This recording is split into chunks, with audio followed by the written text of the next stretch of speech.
Manchester United at home. Our third league game of the season was a landmark fixture.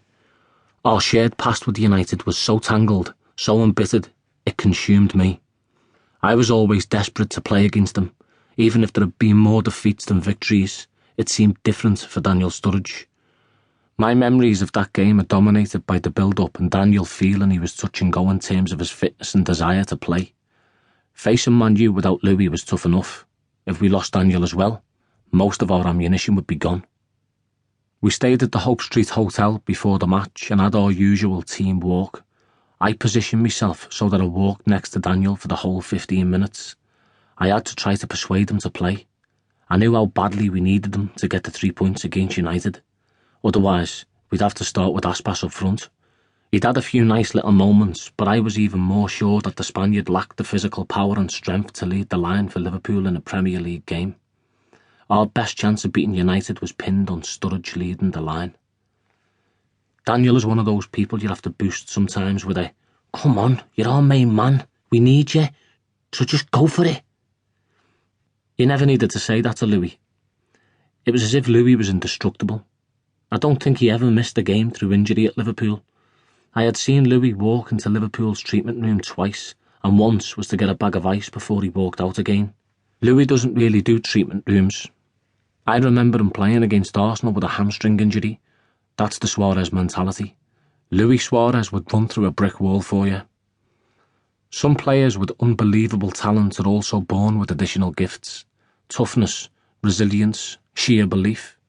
Others have more vulnerability and self-doubt. It's as simple as that. Louis and Daniel had different mentalities. I knew all about Louis, and I'd since seen that Daniel was someone you had to reassure every now and again. But before the Man United game it was more complicated. He had a genuine niggle and he didn't feel right. Before the walk, I'd spoken to Chris Morgan and Glenn Driscoll, our head of performance, about Daniel's injury, because I couldn't try to persuade him to play if he was not fit enough. I'd also had enough injury worries of my own where I needed an expert like Chris or Glenn to say clearly, "You're okay, you can play, go with it." I asked him, "What's the situation with Daniel?" Chris looked at me. "We think he can play. He just has an issue with his thigh, but we're sure he'll be fine. We think he just needs an encouraging push." Glenn agreed, giving me still more confidence. Daniel had come back from an ankle injury he picked up with England in the summer.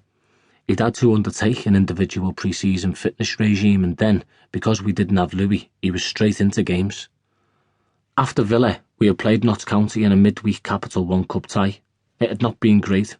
Cruising 2-0 after 29 minutes, we let the game slip once we moved past the hour mark. County, from League One, fought back and made it 2-2 after 84 minutes. We won 4-2 in extra time and Daniel had played all 120 minutes. We needed him because we were down to 10 men in the end. Having used all 3 subs, we didn't have anyone else to replace Kolo Touré after he went down with the groin tear. Daniel had been forced to battle through, but he still scored 2 goals. The new thigh tweak was there, and it was a little sore, but the medical team was convinced it would be safe for him to start against Manchester United. Chris could not be sure how long he would last, but backed me to reassure Daniel that he was medically fit to play.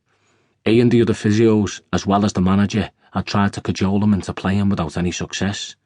It was yet another of my tasks as captain, but I was probably more like a fan on the walk trying to persuade Daniel. Eventually, begging him to play.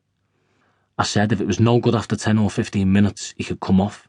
I said all the fans and everyone in the team would appreciate him giving it a go. I was trying to boost Daniel, to help him find the confidence in himself to ignore the pain and take a small risk by playing. But I also wanted to win that match.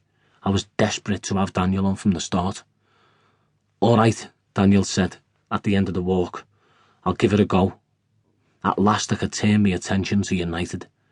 Even before the season began, I thought, if United have a bit of an early wobble, it's going to be tough for Moyes.